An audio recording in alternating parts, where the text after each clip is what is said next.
The Art of War by Sun Tzu, translated by Lionel Giles. Part 1. Laying Plans. Sun Tzu said, "The art of war is of vital importance to the state. It is a matter of life and death, a road either to safety or to ruin. Hence it is a subject of inquiry which can on no account be neglected. The art of war, then, is governed by 5 constant factors, to be taken into account in one's deliberations when seeking to determine the conditions obtaining in the field. These are 1. The moral law, 2. Heaven, 3. Earth, 4. The commander, 5. Method and discipline. The moral law causes the people to be in complete accord with their ruler, so that they will follow him regardless of their lives, undismayed by any danger. Heaven signifies night and day, cold and heat, times and seasons. Earth comprises distances, great and small, danger and security, open ground and narrow passes, the chances of life and death. The commander stands for the virtues of wisdom, sincerity, benevolence, courage, and strictness. By method and discipline are to be understood the marshalling of the army in its proper subdivisions, the graduations of rank among the officers, the maintenance of roads by which supplies may reach the army, and the control of military expenditure. These 5 heads should be familiar to every general. He who knows them will be victorious. He who knows them not will fail. Therefore, in your deliberations, when seeking to determine the military conditions, let them be made the basis of a comparison in this wise. 1. Which of the 2 sovereigns is imbued with the moral law? 2.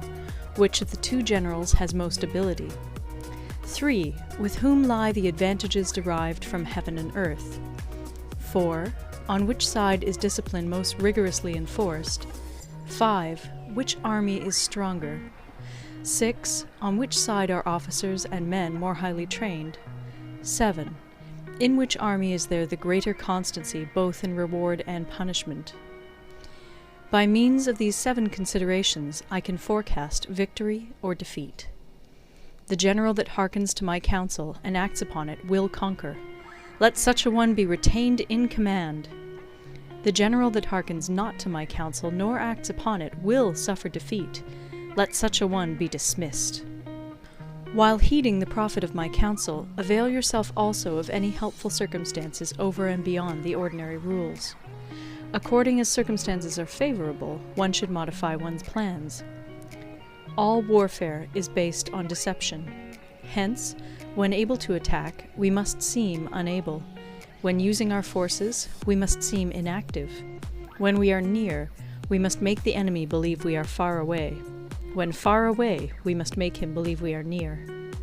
Hold out baits to entice the enemy, feign disorder, and crush him. If he is secure at all points, be prepared for him. If he is in superior strength, evade him. If your opponent is of choleric temper, seek to irritate him. Pretend to be weak, that he may grow arrogant. If he is taking his ease, give him no rest. If his forces are united, separate them. Attack him where he is unprepared. Appear where you are not expected. These military devices, leading to victory, must not be divulged beforehand. Now the general who wins a battle makes many calculations in his temple ere the battle is fought. The general who loses a battle makes but few calculations beforehand. Thus do many calculations lead to victory, and few calculations to defeat. How much more no calculation at all? It is by attention to this point that I can foresee who is likely to win or lose. End of Part 1. Part 2. Waging War. Sun Tzu said, "In the operations of war, where there are in the field 1,000 swift chariots, as many heavy chariots, and 100,000 mail-clad soldiers, with provisions enough to carry them 1,000 li, the expenditure at home and at the front, including entertainment of guests, small items such as glue and paint, and sums spent on chariots and armor, will reach the total of 1,000 ounces of silver per day. Such is the cost of raising an army of 100,000 men. When you engage in actual fighting, if victory is long in coming, then men's weapons will grow dull and their ardor will be damped. If you lay siege to a town, you will exhaust your strength. Again, if the campaign is protracted, the resources of the state will not be equal to the strain. Now, when your weapons are dulled, your ardor damped, your strength exhausted, and your treasure spent, other chieftains will spring up to take advantage of your extremity. Then no man, however wise, will be able to avert the consequences that must ensue. Thus, though we have heard of stupid haste in war, cleverness has never been seen associated with long delays. There is no instance of a country having benefited from prolonged warfare. It is only one who is thoroughly acquainted with the evils of war that can thoroughly understand the profitable way of carrying it on. The skillful soldier does not raise a second levy. Neither are his supply wagons loaded more than twice.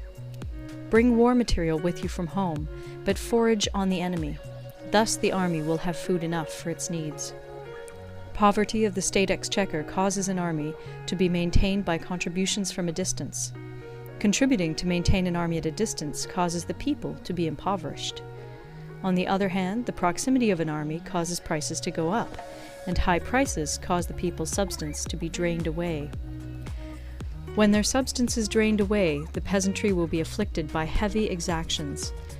With this loss of substance and exhaustion of strength, the homes of the people will be stripped bare, and 3/10 of their income will be dissipated, while government expenses for broken chariots, worn-out horses, breastplates and helmets, bows and arrows, spears and shields, protective mantles, draft oxen, and heavy wagons will amount to 4/10 of its total revenue. Hence, a wise general makes a point of foraging on the enemy. 1 cartload of the enemy's provisions is equivalent to 20 of one's own, and likewise a single picul of his provender is equivalent to 20 from one's own store. Now, in order to kill the enemy, our men must be roused to anger. That there may be advantage from defeating the enemy, they must have their rewards. Therefore, in chariot fighting, when 10 or more chariots have been taken, those should be rewarded who took the first. Our own flags should be substituted for those of the enemy, and their chariots mingled and used in conjunction with ours. The captured soldiers should be kindly treated and kept. This is called using the conquered foe to augment one's own strength. In war, then, let your great object be victory, not lengthy campaigns. Thus it may be known that the leader of armies is the arbiter of the people's fate, the man on whom it depends whether the nation shall be in peace or in peril. End of Part 2. Part 3. Attack by Stratagem. Sun Tzu said, "In the practical art of war, the best thing of all is to take the enemy's country whole and intact. To shatter and destroy it is not so good. So too, it is better to recapture an army entire than to destroy it, to capture a regiment, a detachment, or a company entire than to destroy them. Hence, to fight and conquer in all your battles is not supreme excellence. Supreme excellence consists in breaking the enemy's resistance without fighting. Thus, the highest form of generalship is to balk the enemy's plans. The next best is to prevent the junction of the enemy's forces. The next in order is to attack the enemy's army in the field. And the worst policy of all is to besiege walled cities. The rule is not to besiege walled cities if it can possibly be avoided. The preparation of mantlets, movable shelters, and various implements of war will take up 3 whole months, and the piling up of mounds against the walls will take 3 months more. The general, unable to control his irritation, will launch his men to the assault like swarming ants, with the result that 1/3 of his men are slain, while the town still remains untaken. Such are the disastrous effects of a siege. Therefore the skillful leader subdues the enemy's troops without any fighting. He captures their cities without laying siege to them. He overthrows their kingdom without lengthy operations in the field. With his forces intact, he will dispute the mastery of the empire, and thus, without losing a man, his triumph will be complete. This is the method of attacking by stratagem.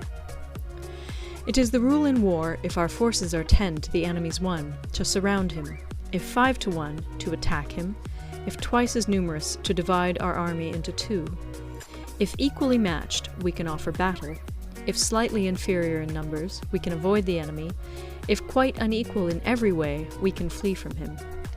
Hence, though an obstinate fight may be made by a small force, in the end it must be captured by the larger force. Now the general is the bulwark of the state. If the bulwark is complete at all points, the state will be strong. If the bulwark is defective, the state will be weak. There are 3 ways in which a ruler can bring misfortune upon his army. 1. By commanding the army to advance or to retreat, being ignorant of the fact that it cannot obey. This is called hobbling the army. 2. By attempting to govern an army in the same way as he administers a kingdom, being ignorant of the conditions which obtain in an army. This causes restlessness in the soldiers' minds. 3. By employing the officers of his army without discrimination through ignorance of the military principle of adaptation to circumstances. This shakes the confidence of the soldiers. But when the army is restless and distrustful, trouble is sure to come from the other feudal princes. This is simply bringing anarchy into the army and flinging victory away. Thus, we may know that there are 5 essentials for victory. 1. He will win who knows when to fight and when not to fight. 2. He will win who knows how to handle both superior and inferior forces. 3.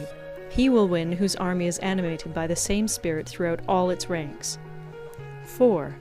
He will win who, prepared himself, waits to take the enemy unprepared. 5. He will win who has military capacity and is not interfered with by the sovereign. Hence the saying, if you know the enemy and know yourself, you need not fear the result of 100 battles.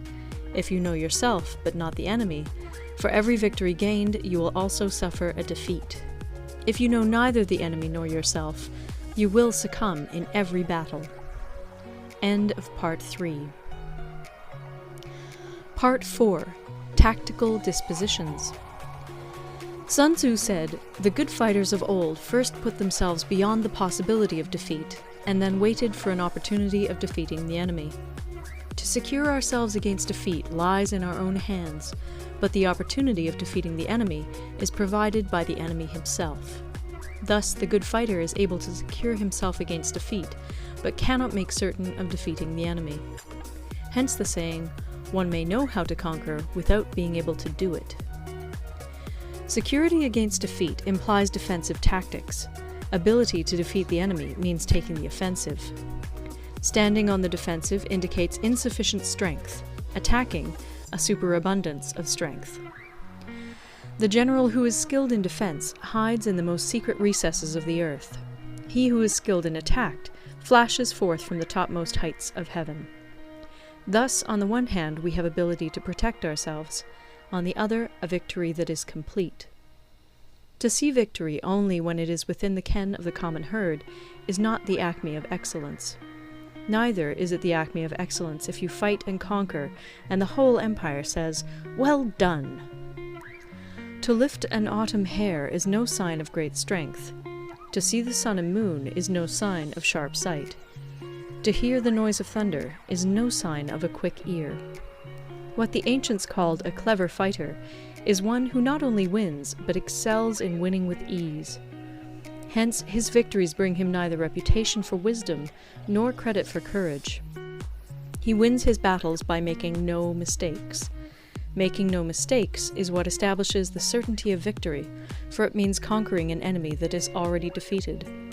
Hence, the skillful fighter puts himself into a position which makes defeat impossible, and does not miss the moment for defeating the enemy. Thus it is that in war the victorious strategist only seeks battle after the victory has been won, whereas he who is destined to defeat first fights and afterwards looks for victory. The consummate leader cultivates the moral law and strictly adheres to method and discipline.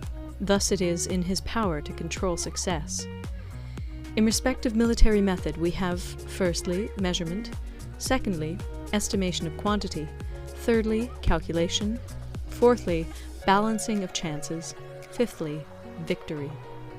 Measurement owes its existence to earth, estimation of quantity to measurement, calculation to estimation of quantity, balancing of chances to calculation, and victory to balancing of chances. A victorious army opposed to a routed one is as a pound's weight placed in the scale against a single grain. The onrush of a conquering force is like the bursting of pent-up waters into a chasm 1,000 fathoms deep. End of Part 4. Part 5. Energy. Sun Tzu said, "The control of a large force is the same principle as the control of a few men. It is merely a question of dividing up their numbers." Fighting with a large army under your command is nowise different from fighting with a small one. It is merely a question of instituting signs and signals. To ensure that your whole host may withstand the brunt of the enemy's attack and remain unshaken, this is effected by maneuvers direct and indirect. That the impact of your army may be like a grindstone dashed against an egg, this is effected by the science of weak points and strong. In all fighting, the direct method may be used for joining battle, but indirect methods will be needed in order to secure victory. Indirect tactics, efficiently applied, are inexhaustible as heaven and earth, unending as the flow of rivers and streams. Like the sun and moon, they end but to begin anew. Like the 4 seasons, they pass away to return once more. There are not more than 5 musical notes, yet the combinations of these 5 give rise to more melodies than can ever be heard. There are not more than 5 primary colors, blue, yellow, red, white, and black, yet in combination they produce more hues than can ever be seen. There are not more than 5 cardinal tastes, sour, acrid, salt, sweet, bitter, yet combinations of them yield more flavors than can ever be tasted. In battle, there are not more than 2 methods of attack, the direct and the indirect, yet these 2 in combination give rise to an endless series of maneuvers. The direct and the indirect lead on to each other in turn. It is like moving in a circle. You never come to an end. Who can exhaust the possibilities of their combination? The onset of troops is like the rush of a torrent which will even roll stones along in its course. The quality of decision is like the well-timed swoop of a falcon, which enables it to strike and destroy its victim. Therefore, the good fighter will be terrible in his onset and prompt in his decision. Energy may be likened to the bending of a crossbow, decision to the releasing of a trigger. Amid the turmoil and tumult of battle, there may be seeming disorder, and yet no real disorder at all. Amid confusion and chaos, your array may be without head or tail, yet it will be proof against defeat. Simulated disorder postulates perfect discipline. Simulated fear postulates courage. Simulated weakness postulates strength. Hiding order beneath the cloak of disorder is simply a question of subdivision. Concealing courage under their show of timidity presupposes a fund of latent energy. Masking strength with weakness is to be effected by tactical dispositions. Thus, one who is skillful at keeping the enemy on the move maintains deceitful appearances, according to which the enemy will act. He sacrifices something that the enemy may snatch at it. By holding out baits, he keeps him on the march. Then, with a body of picked men, he lies in wait for him. The clever combatant looks to the effect of combined energy, and does not require too much from individuals. Hence his ability to pick out the right men and utilize combined energy. When he utilizes combined energy, his fighting men become as it were like unto rolling logs or stones, for it is the nature of a log or stone to remain motionless on level ground, and to move when on a slope. If four-cornered, to come to a standstill, but if round-shaped, to go rolling down. Thus the energy developed by good fighting men is as the momentum of a round stone rolled down a mountain thousands of feet in height. So much on the subject of energy. End of Part 5. Part 6. Weak Points and Strong.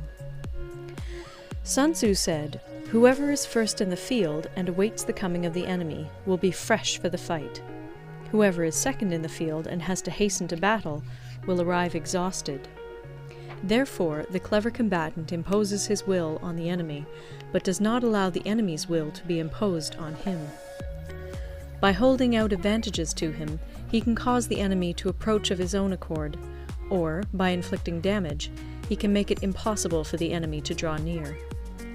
If the enemy is taking his ease, he can harass him. If well supplied with food, he can starve him out. If quietly encamped, he can force him to move. Appear at points which the enemy must hasten to defend. March swiftly to places where you are not expected. An army may march great distances without distress if it marches through country where the enemy is not. You can be sure of succeeding in your attacks if you only attack places which are undefended. You can ensure the safety of your defense if you only hold positions that cannot be attacked. Hence, that general is skillful in attack whose opponent does not know what to defend, and he is skillful in defense whose opponent does not know what to attack. O divine art of subtlety and secrecy! Through you we learn to be invisible, through you inaudible, and hence we can hold the enemy's fate in our hands. You may advance and be absolutely irresistible if you make for the enemy's weak points. You may retire and be safe from pursuit if your movements are more rapid than those of the enemy. If we wish to fight, the enemy can be forced to an engagement even though he be sheltered behind a high rampart and a deep ditch. All we need do is attack some other place that he will be obliged to relieve.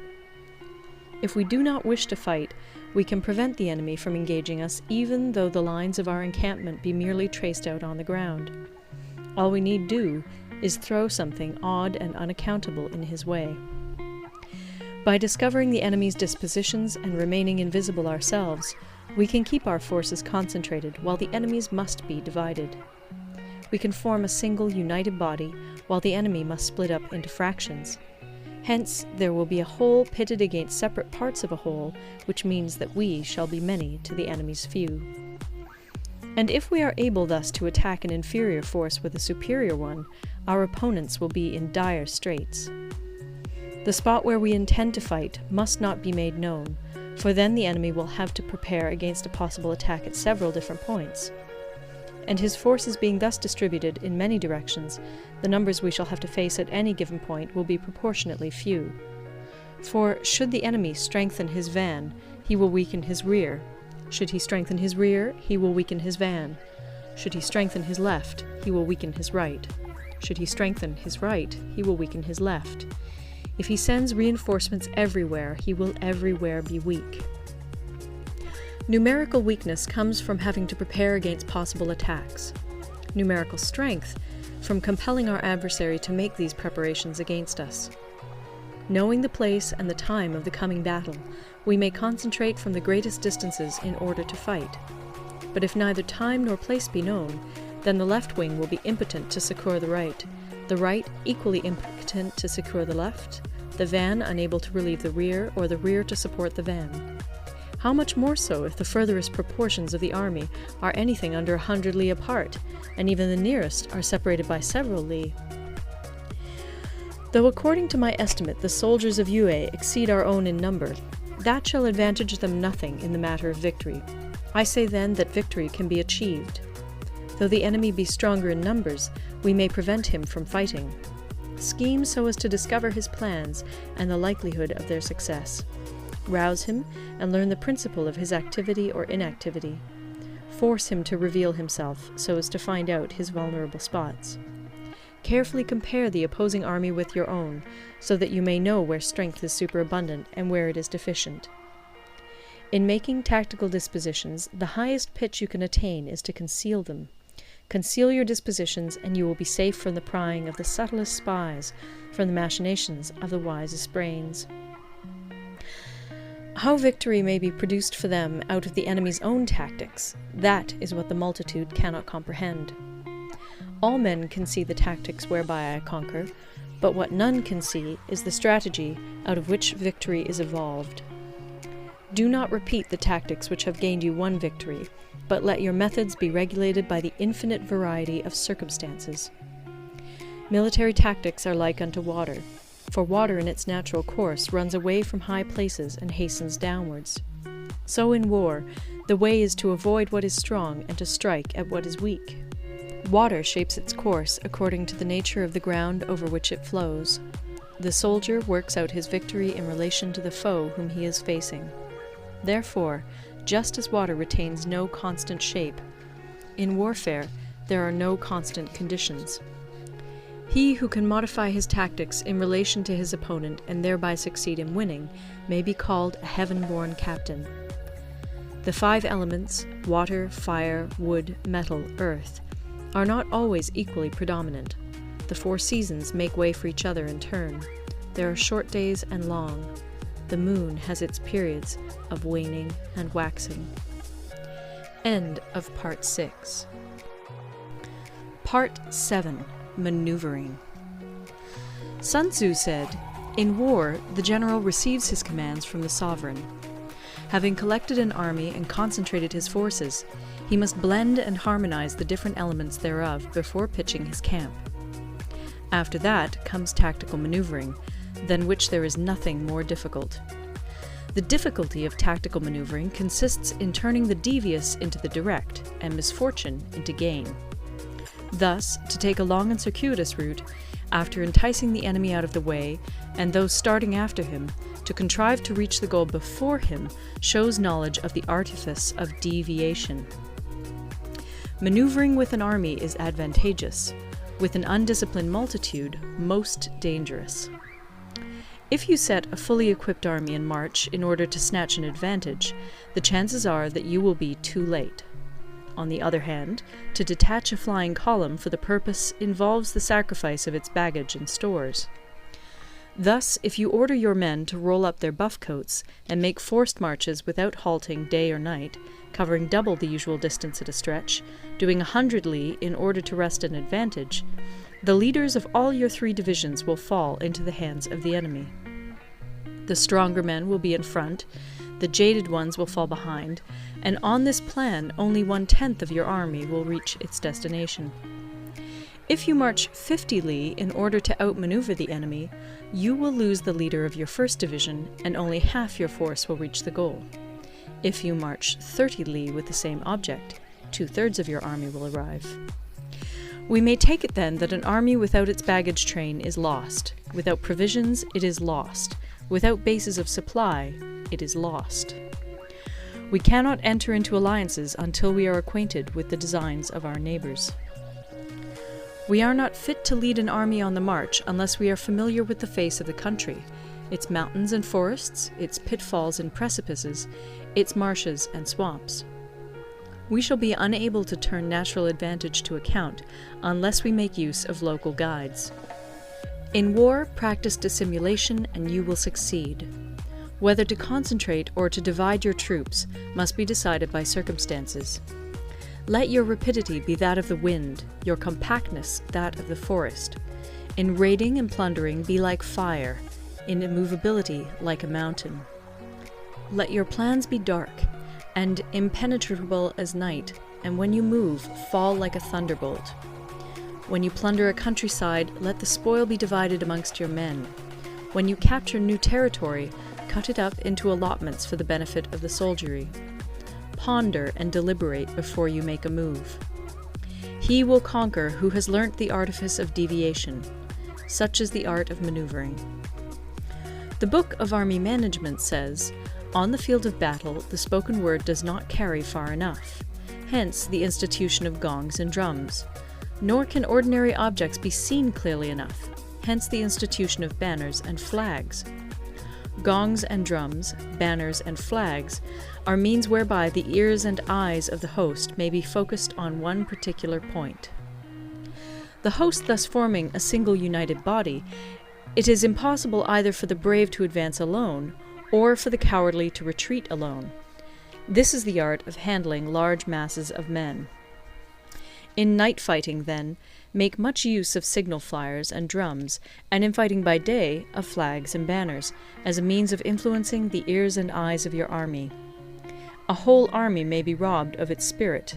A commander-in-chief may be robbed of his presence of mind.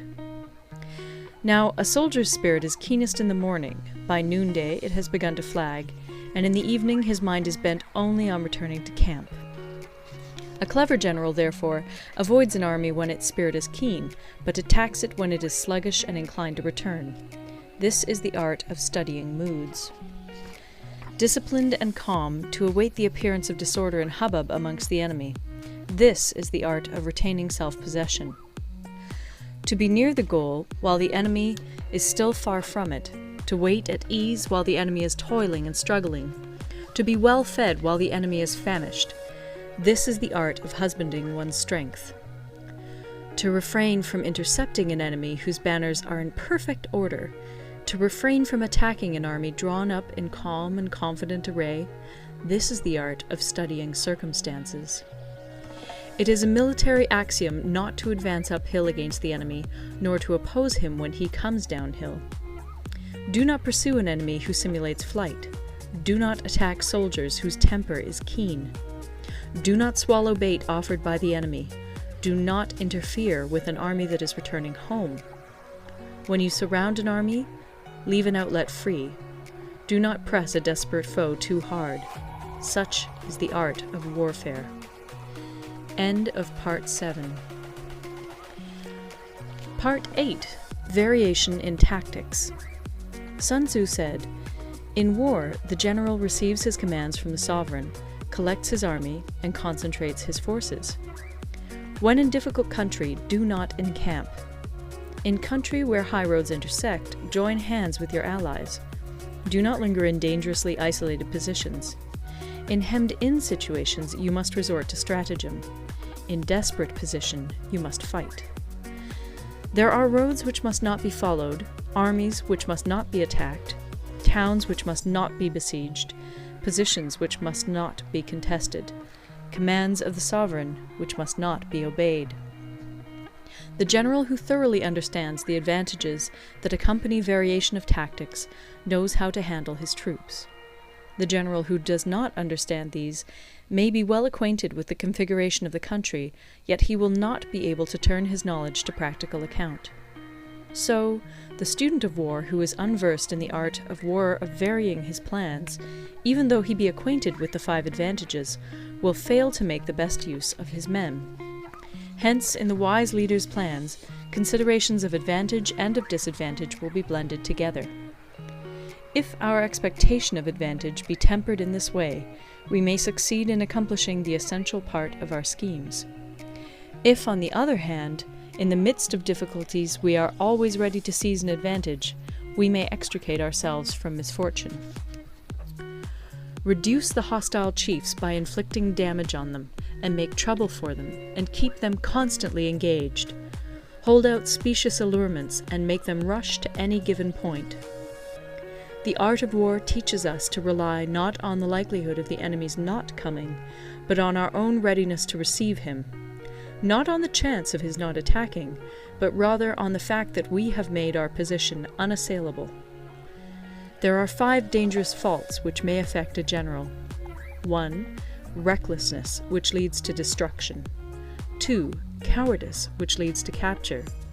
3. A hasty temper, which can be provoked by insults.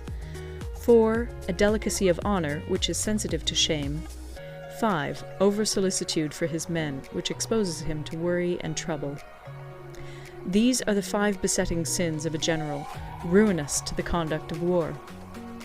When an army is overthrown and its leader slain, the cause will surely be found among these 5 dangerous faults. Let them be a subject of meditation. End of Part 9.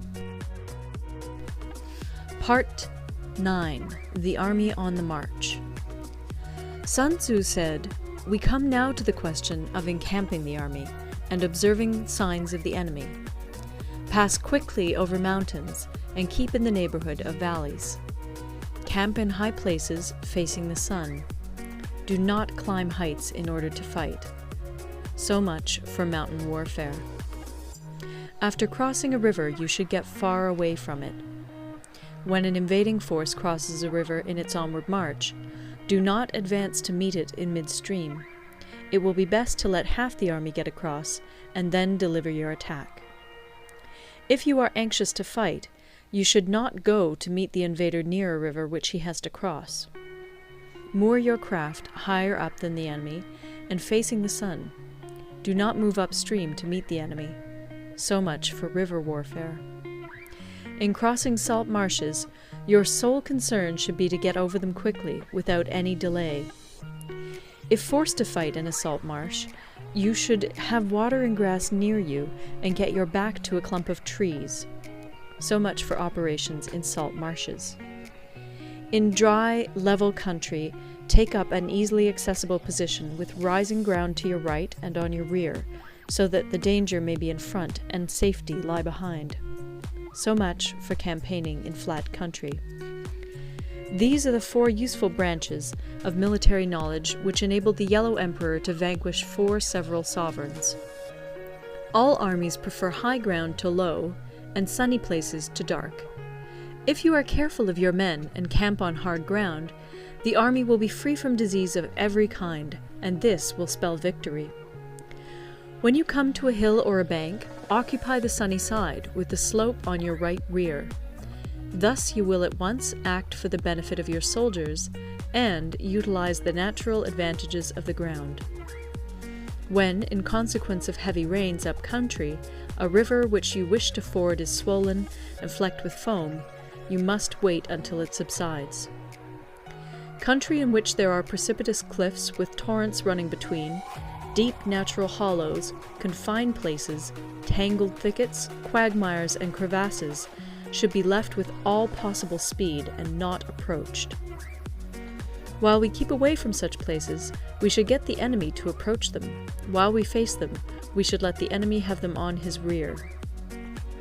If in the neighborhood of your camp there should be any hilly country, ponds surrounded by aquatic grass, hollow basins filled with reeds, or woods with thick undergrowth, they must be carefully routed out and searched, for these are places where men in ambush or insidious spies are likely to be lurking.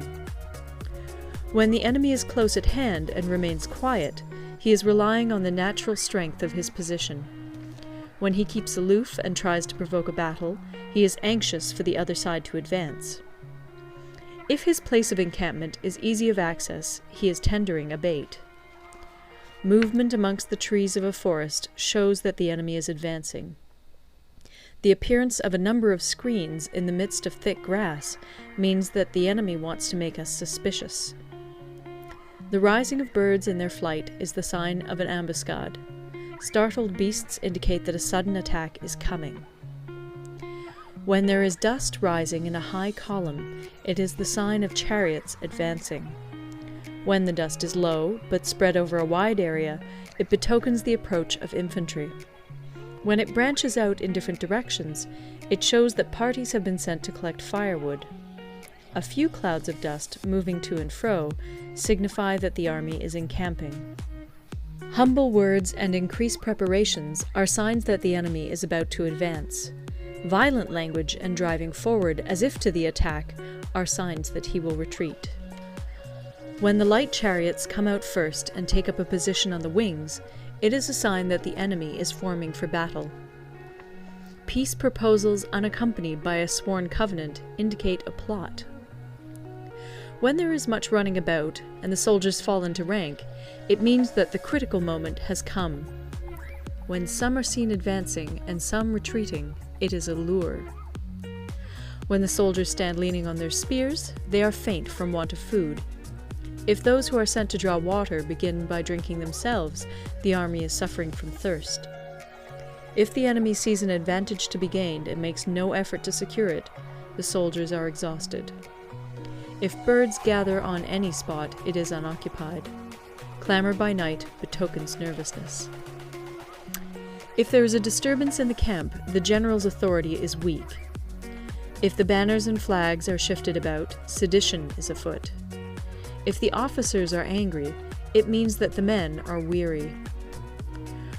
When an army feeds its horses with grain and kills its cattle for food, and when the men do not hang their cooking pots over the campfires, showing that they will not return to their tents, you may know that they are determined to fight to the death. The sight of men whispering together in small knots, or speaking in subdued tones, points to disaffection amongst the rank and file. Too frequent rewards signify that the enemy is at the end of his resources. Too many punishments betray a condition of dire distress. To begin by bluster, but afterwards to take fright at the enemy's numbers, shows a supreme lack of intelligence. When envoys are sent with compliments in their mouths, it is a sign that the enemy wishes for a truce. If the enemy's troops march up angrily and remain facing ours for a long time without either joining battle or taking themselves off again, the situation is one that demands great vigilance and circumspection. If our troops are no more in number than the enemy, that is amply sufficient. It only means that no direct attack can be made. What we can do is simply to concentrate all our available strength, keep a close watch on the enemy, and obtain reinforcements. He who exercises no forethought, but makes light of his opponents, is sure to be captured by them. If soldiers are punished before they have grown attached to you, they will not prove submissive. And, unless submissive, they will be practically useless. If, when the soldiers have become attached to you, punishments are not enforced, they will still be useless. Therefore, soldiers must be treated in the first instance with humanity, but kept under control by means of iron discipline. This is a certain road to victory. If, in training soldiers, commands are habitually enforced, the army will be well disciplined. If not, its discipline will be bad. If a general shows confidence in his men, but always insists on his orders being obeyed, the gain will be mutual. End of Part 9. Part 10. Terrain. Sun Tzu said, we may distinguish 6 kinds of terrain, to wit, 1. Accessible ground, 2. Entangling ground, 3. Temporizing ground, 4. Narrow passes, 5. Precipitous heights, 6. Positions at a great distance from the enemy. Ground which can be freely traversed by both sides is called accessible. With regard to ground of this nature, be before the enemy in occupying the raised and sunny spots, and carefully guard your line of supplies. Then you will be able to fight with advantage. Ground which can be abandoned but is hard to reoccupy is called entangling. From a position of this sort, if the enemy is unprepared, you may sally forth and defeat him. But if the enemy is prepared for your coming, and you fail to defeat him, then, return being impossible, disaster will ensue. When the position is such that neither side will gain by making the first move, it is called temporizing ground. In a position of this sort, even though the enemy should offer us an attractive bait, it will be advisable not to stir forth, but rather to retreat, thus enticing the enemy in his turn. Then, when part of his army has come out, we may deliver our attack with advantage. With regard to narrow passes, if you can occupy them first, let them be strongly garrisoned and await the advent of the enemy. Should the army forestall you in occupying a pass, do not go after him if the pass is fully garrisoned, but only if it is weakly garrisoned. With regard to precipitous heights, if you are beforehand with your adversary, you should occupy the raised and sunny spots, and there wait for him to come up. If the enemy has occupied them before you, do not follow him, but retreat, and try to entice him away. If you are situated at a great distance from the enemy, and the strength of the two armies is equal, it is not easy to provoke a battle, and fighting will be to your disadvantage. These 6 are the principles connected with earth. The general who's attained a responsible post must be careful to study them. Now, an army is exposed to 6 several calamities, not arising from natural causes, but from faults for which the general is responsible. These are 1. Flight, 2. Insubordination, 3. Collapse, 4. Ruin, 5. Disorganization, 6. Rout. Other conditions being equal, if one force is hurled against another 10 times its size, the result will be the flight of the former. When the common soldiers are too strong and their officers too weak, the result is insubordination. When the officers are too strong and the common soldiers too weak, the result is collapse. When the higher officers are angry and insubordinate, and on meeting the enemy give battle on their own account from a feeling of resentment, before the commander-in-chief can tell whether or not he is in a position to fight, the result is ruin. When the general is weak and without authority, when his orders are not clear and distinct, when there are no fixed duties assigned to officers and men, and the ranks are formed in a slovenly, haphazard manner, the result is utter disorganization. When a general, unable to estimate the enemy's strength, allows an inferior force to engage a larger one, or hurls a weak detachment against a powerful one, and neglects to place picked soldiers in the front rank, the result must be rout. These are 6 ways of courting defeat, which must be carefully noted by the general who has attained a responsible post. The natural formation of the country is the soldier's best ally, but a power of estimating the adversary, of controlling the forces of victory, and of shrewdly calculating difficulties, dangers, and distances, constitutes the test of a great general. He who knows these things, and in fighting puts his knowledge into practice, will win his battles.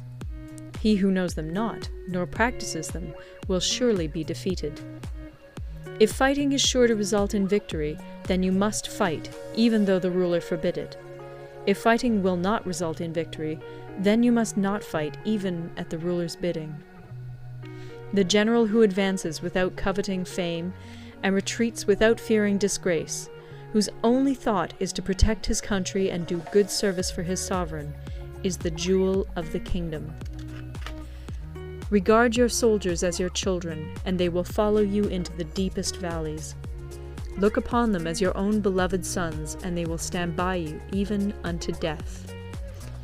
If, however, you are indulgent, but unable to make your authority felt, kind-hearted, but unable to enforce your commands, and incapable, moreover, of quelling disorder, then your soldiers must be likened to spoilt children.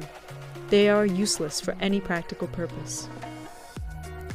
If we know that our own men are in a condition to attack, but are unaware that the enemy is not open to attack, we have gone only halfway towards victory.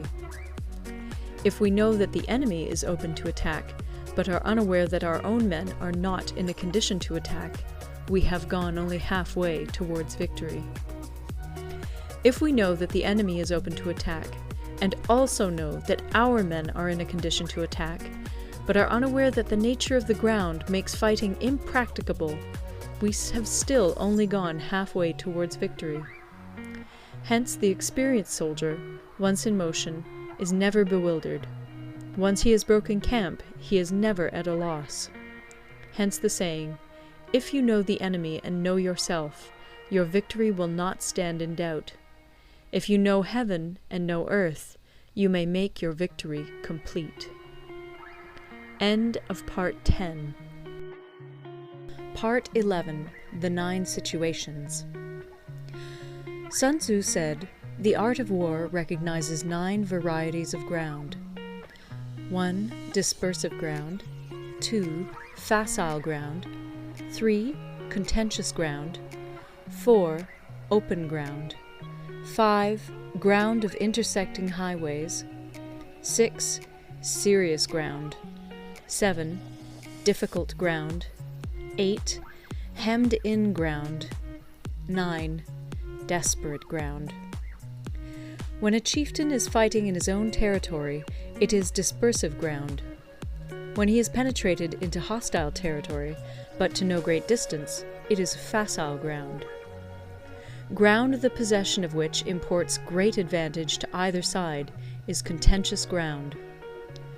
Ground on which each side has liberty of movement is open ground. Ground which forms the key to 3 contiguous states, so that he who occupies it first has most of the empire at his command, is a ground of intersecting highways. When an army has penetrated into the heart of a hostile country, leaving a number of fortified cities in its rear, it is serious ground. Mountain forests, rugged steeps, marshes, and fens, all country that is hard to traverse, this is difficult ground.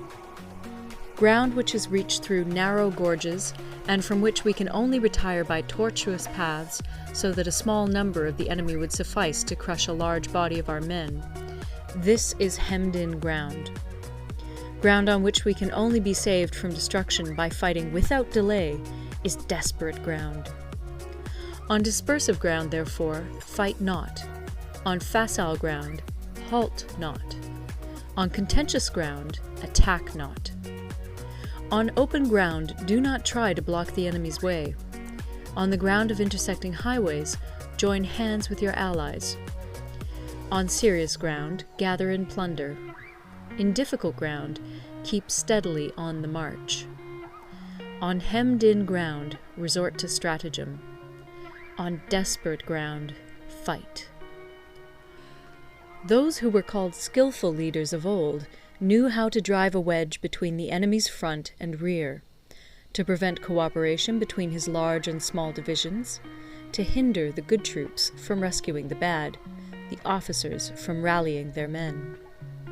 When the enemy's men were united, they managed to keep them in disorder. When it was to their advantage, they made a forward move. When otherwise, they stopped still. If asked how to cope with a great host of the enemy in orderly array, and on the point of marching to the attack, I should say, begin by seizing something which your opponent holds dear. Then he will be amenable to your will.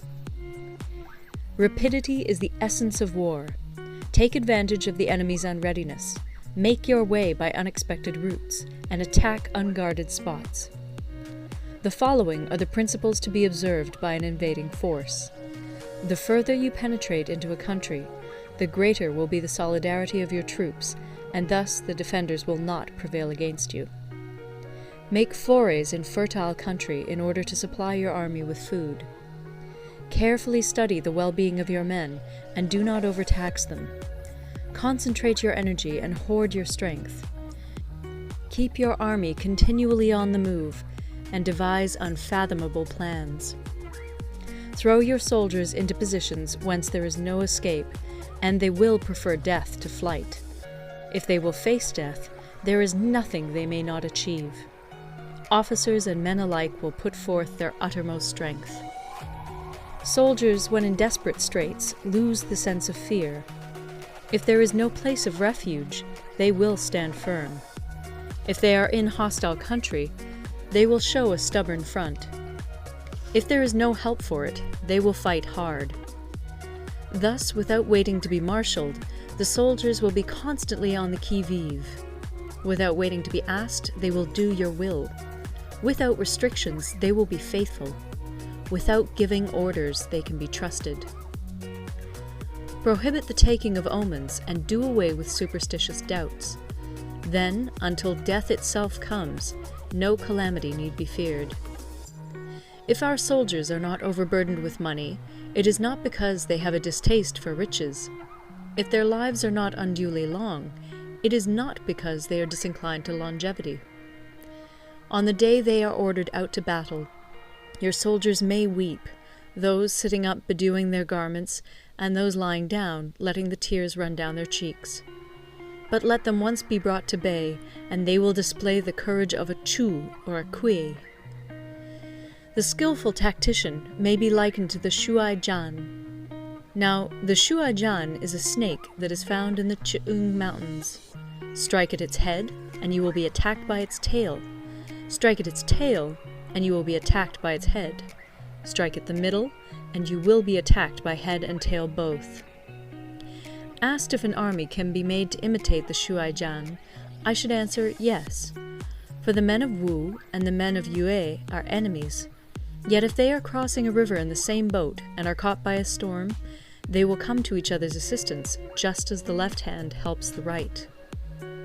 Hence, it is not enough to put one's trust in the tethering of horses and the burying of chariot wheels in the ground.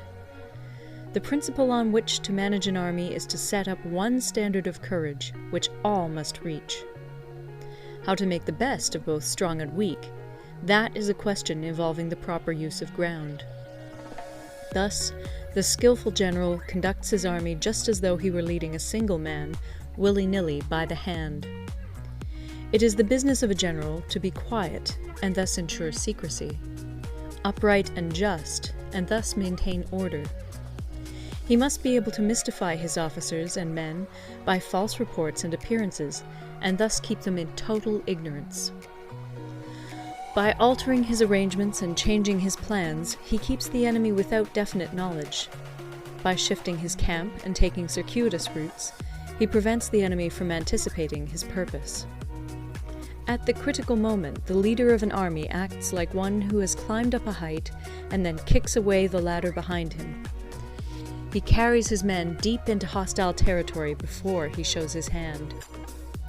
He burns his boats and breaks his cooking pots.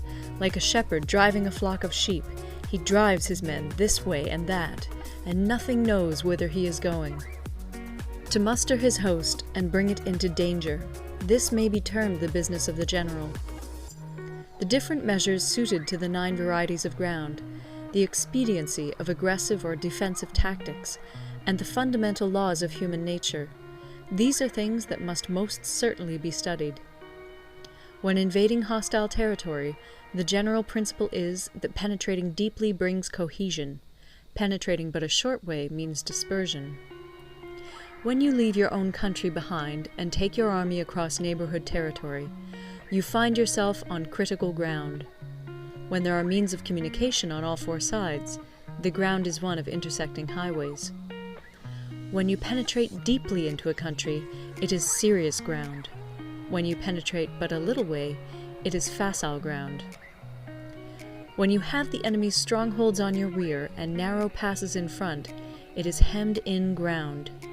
When there is no place of refuge at all, it is desperate ground. Therefore, on dispersive ground, I would inspire my men with unity of purpose. On facile ground, I would see that there is close connection between all parts of my army. On contentious ground, I would hurry up my rear. On open ground, I would keep a vigilant eye on my defenses. On ground of intersecting highways, I would consolidate my alliances. On serious ground, I would try to ensure a continuous stream of supplies. On difficult ground, I would keep pushing on along the road. On hemmed-in ground, I would block any way of retreat. On desperate ground, I would proclaim to my soldiers the hopelessness of saving their lives. For it is the soldier's disposition to offer an obstinate resistance when surrounded, to fight hard when he cannot help himself, and to obey promptly when he has fallen into danger. We cannot enter into alliance with neighboring princes until we are acquainted with their designs. We are not fit to lead an army on the march unless we are familiar with the face of the country, its mountains and forests, its pitfalls and precipices, its marshes and swamps. We shall be unable to turn natural advantages to account unless we make use of local guides. To be ignored of any one of the following 4 or 5 principles does not befit a warlike prince. When a warlike prince attacks a powerful state, his generalship shows itself in preventing the concentration of the enemy's forces. He overawes his opponents, and their allies are prevented from joining against him. Hence, he does not strive to ally himself with all and sundry, nor does he foster the power of other states. He carries out his own secret designs, keeping his antagonists in awe. Thus he is able to capture their cities and overthrow their kingdoms. Bestow rewards without regard to rule, issue orders without regard to previous arrangements, and you will be able to handle a whole army as though you had to do with but a single man. Confront your soldiers with the deed itself.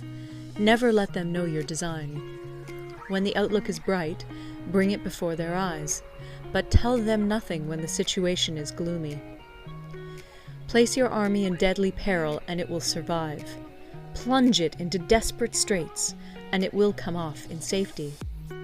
For it is precisely when a force has fallen into harm's way that it is capable of striking a blow for victory. Success in warfare is gained by carefully accommodating ourselves to the enemy's purpose. By persistently hanging on the enemy's flank, we shall succeed in the long run in killing the commander-in-chief. This is called ability to accomplish a thing by sheer cunning. On the day that you take up your command, block the frontier passes, destroy the official tallies, and stop the passage of all emissaries. Be stern in the council chamber so that you may control the situation. If the enemy leaves the door open, you must rush in. Forestall your opponent by seizing what he holds dear, and subtly contrive to time his arrival on the ground. Walk in the path defined by rule, and accommodate yourself to the enemy until you can fight a decisive battle. At first, then, exhibit the coyness of a maiden, until the enemy gives you an opening. Afterwards, emulate the rapidity of a running hare, and it will be too late for the enemy to oppose you. End of Part 11. Part 12. The Attack by Fire. Sun Tzu said, "There are 5 ways of attacking with fire. The first is to burn soldiers in their camp. The second is to burn stores. The third is to burn baggage trains. The fourth is to burn arsenals and magazines. The fifth is to hurl dropping fire amongst the enemy." In order to carry out an attack, we must have means available. The material for raising fire should always be kept in readiness. There is a proper season for making attacks with fire, and special days for starting a conflagration. The proper season is when the weather is very dry. The special days are those when the moon is in the constellations of the Sieve, the Wall, the Wing, or the Crossbar, for these 4 are all days of rising wind. In attacking with fire, one should be prepared to meet 5 possible developments. 1. When fire breaks out inside to enemy's camp, respond at once with an attack from without. 2. If there is an outbreak of fire, but the enemy's soldiers remain quiet, bide your time and do not attack. 3. When the force of the flames has reached its height, follow it up with an attack, if that is practicable. If not, stay where you are. 4. If it is possible to make an assault with fire from without, do not wait for it to break out within, but deliver your attack at a favorable moment. 5. When you start a fire, be to windward of it. Do not attack from the leeward. A wind that rises in the daytime lasts long, but a night breeze soon falls. In every army, the 5 developments connected with fire must be known, the movements of the stars calculated, and a watch kept for the proper days. Hence, those who use fire as an aid to the attack show intelligence. Those who use water as an aid to the attack gain an accession of strength. By means of water, an enemy may be intercepted, but not robbed of all his belongings. Unhappy is the fate of one who tries to win his battles and succeed in his attacks without cultivating the spirit of enterprise, for the result is a waste of time and general stagnation. Hence the saying, "The enlightened ruler lays his plans well ahead. The good general cultivates his resources." Move not unless you see an advantage. Use not your troops unless there is something to be gained. Fight not unless the position is critical. No ruler should put troops into the field merely to gratify his own spleen. No general should fight a battle simply out of pique. If it is to your advantage, make a forward move.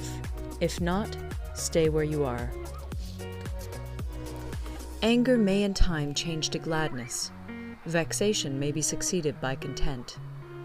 But a kingdom that has once been destroyed can never come again into being, nor can the dead ever be brought back to life. Hence the enlightened ruler is heedful, and the good general full of caution. This is the way to keep a country at peace and an army intact. End of Part 12. Part 13. The Use of Spies. Sun Tzu said, "Raising a host of 100,000 men and marching them great distances entails heavy loss on the people and a drain on the resources of the state. The daily expenditure will amount to 1,000 ounces of silver. There will be commotion at home and abroad, and men will drop down exhausted on the highways. As many as 700,000 families will be impeded in their labor. Hostile armies may feast each other for years, striving for the victory which is decided in a single day. This being so, to remain in ignorance of the enemy's condition simply because one grudges the outlay of 100 ounces of silver in honors and emoluments is the height of inhumanity. One who acts thus is no leader of men, no present help to his sovereign, no master of victory. Thus, what enables the wise sovereign and the good general to strike and conquer and achieve things beyond the reach of ordinary men is foreknowledge. Now, this foreknowledge cannot be elicited from spirits. It cannot be obtained inductively from experience, nor by any deductive calculation. Knowledge of the enemy's dispositions can only be obtained from other men. Hence the use of spies, of whom there are 5 classes. 1. Local spies.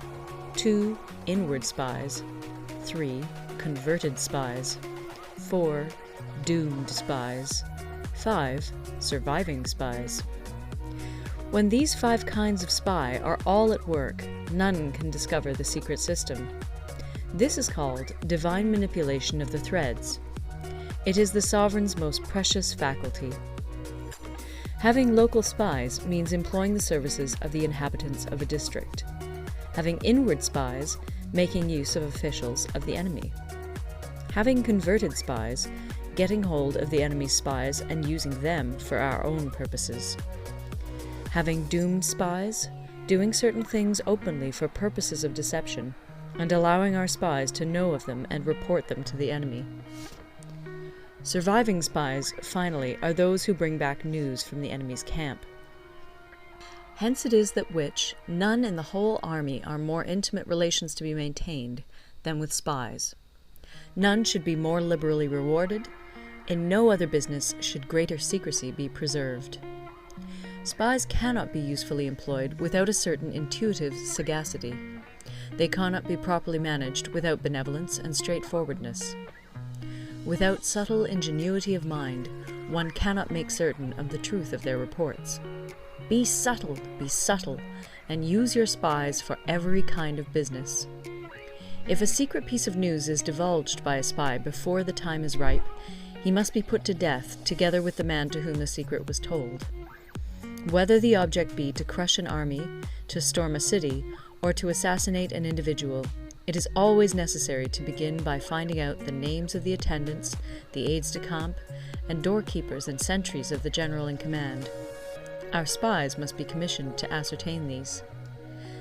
The enemy's spies, who have come to spy on us, must be sought out, tempted with bribes, led away, and comfortably housed. Thus they will become converted spies and available for our service. It is through the information brought by the converted spy that we are able to acquire and employ local and inward spies. It is owing to this information again that we can cause the doomed spy to carry false tidings to the enemy. Lastly, it is by this information that the surviving spy can be used on appointed occasions. The end and aim of spying in all its 5 varieties is knowledge of the enemy, and this knowledge can only be derived in the first instance from the converted spy. Hence it is essential that the converted spy be treated with the utmost liberality. Of old, the rise of the Yin dynasty was due to Yi Qi, who had served under the Xia. Likewise, the rise of the Chu dynasty was due to Liu Ya, who had served under the Yin. Hence, it is only the enlightened ruler and the wise general who will use the highest intelligence of the army for purposes of spying, and thereby they achieve great results. Spies are a most important element in water, because on them depends an army's ability to move. End of The Art of War. Recorded in Toronto, Ontario by Moira Fogarty, October 2006.